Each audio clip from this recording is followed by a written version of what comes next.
இயலவில்லை எனவும் கூடுவது குறிப்பிடத்தக்கது. மேலும் சில விஞ்ஞானிகள் இத்தகைய கண்டம் பசிபிக் கடல் வரை இருக்க பெற்றிருக்கலாம் என்னும் கூற்றையும் தெளிவுபடுத்துகின்றன. இந்த லேமுரியா கண்டமே குமரி கண்டமாக இருக்கலாம் என்று சிலர் கருதுகின்றனர். அழிவுற்றது என கருதப்போம் குமரி கண்டம் பின்னர் குமரியின் சந்ததிகளில் தோன்றிய அரசர்களில் பரதன் என்பவனும் ஒருவன். இவன் 40 வருடங்களாக குமரி கண்டத்தை ஆண்டு வந்தான்.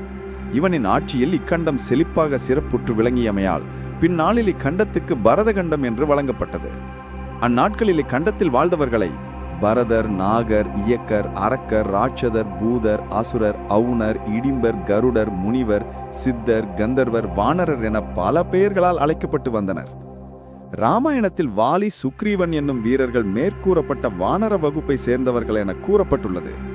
இலங்கையின் வேந்தனாக கூறப்படும் ராவணனும் அவனை சார்ந்தவர்களையும் இயக்கர், நாகர் என்ற பூர்வீக குடிகள் உடன் குடியேற்றவாசிகளான ஆரியர்களுக்கு பகை இருந்ததால் ராவணனையும் அவனை சார்ந்தோரும் அவ்வாறு தீயவர்களாக சித்தரிக்கப்பட்டுள்ளது என்பது சிலருடைய கருத்து.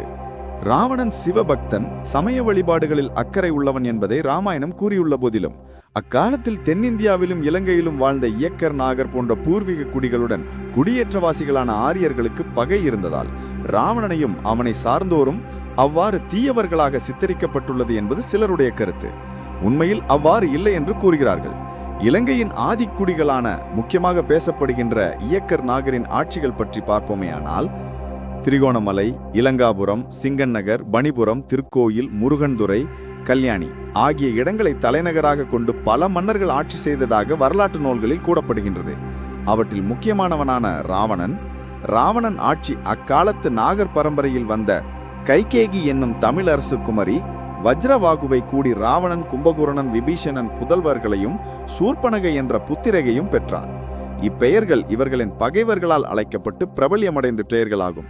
ஆனால் இவர்களின் பிள்ளை பெயர்கள் முறையே சிவதாசன், பரமன், பசுபதி, உமையம்மை என்பன ஆகும்.